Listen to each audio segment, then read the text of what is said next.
Здравейте! Днес ще ви представим един интересен модел, но какво го прави толкова интересен, тепърва предстои да видите. Моделът е привлекателен, защото не е от широко разпространените 15,6 инча или от по-компактните 13,3, а нещо между тях. Да, моделът на Acer V5-473G е 14 инча и определено ще се хареса на хората, търсещи по-малък от 15,6 и по-голям от 13,3 инча. Но нека видим лаптопа, за да може да придобиете по-ясна представа за какво говоря.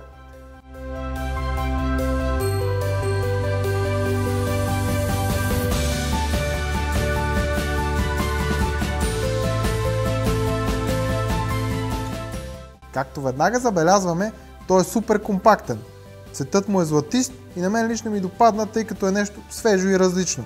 Но основното, което ми хареса, е изцяло алуминиевия корпус, който хем го прави по-здрав, хем подобрява и охлаждането му.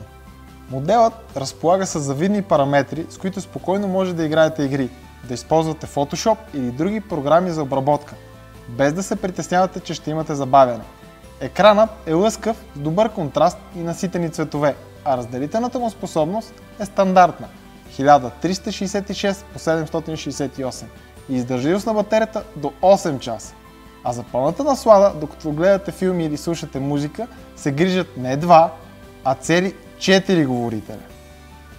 В заключение мога да кажа, че моделът е подходящ за хора, които търсят компактност и здравина, съчетани с отлични параметри, както за работа, така и за мултимедия.